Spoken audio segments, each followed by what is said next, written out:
Hello guys, स्वागत है आप सभी का शिवम क्लासेस के ऑनलाइन प्लेटफॉर्म में। अब हम लोकोक्तियाँ पढ़ रहे थे, उसमें आगे बढ़ते हैं। अगली लोकोक्ति है, आए थे हरिभजन को ओटन लगे कपास।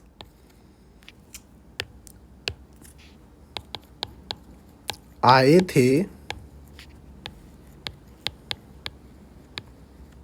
हरिभजन को ओटन लगे कपास। तो आए थे हरिभजन को ओटन लगे कपास, लोकोक्ति का अर्थ और वाक्य के अंदर प्रयोग हम किस प्रकार से कर सकते हैं, ये हमारे को देखना है। तो आए थे हरिभजन को, यानी कि हमारा काम क्या था, हरिभजन करना।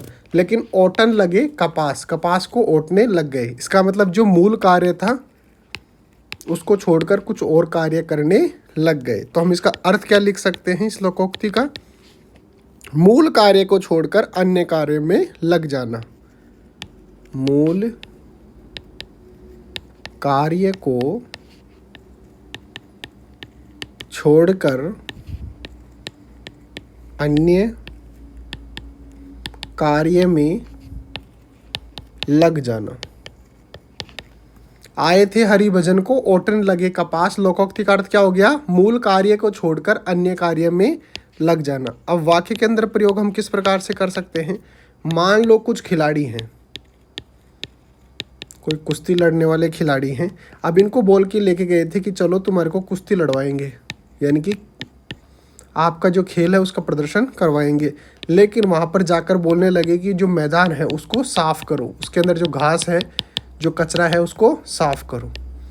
तो उसके खिलाड़ी क्या बोलेंगे, आए थे हरिभजन को और ओटन लगे कपास, यानी कि जो मूल कार्य जो है, मेन जो कार्य है वो करने के बजाय हम कुछ और कार्य कर रहे हैं। तो हम वाक्य क्या लिख सकते हैं, हमें यहाँ कुश्ती प्रतियोगिता में भाग लेने के लिए बुलाया गया।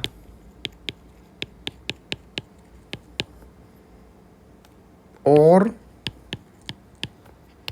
मैदान की घास छीलने को कह दिया गया। आए थे हरिभजन को ओटन लगे कपास।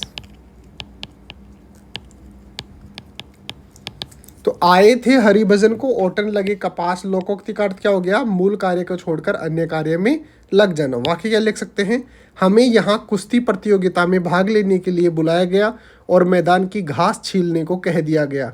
आए थे हरिभजन को ओटन लगे कपास। इस प्रकार से हम इसका अर्थ और वाक्य के अंदर प्रयोग कर सकते हैं। तो बने रहिए शिव ओम क्लासेस के ऑनलाइन प्लेटफॉर्म के साथ। मिलते हैं अगले टॉपिक के साथ, तब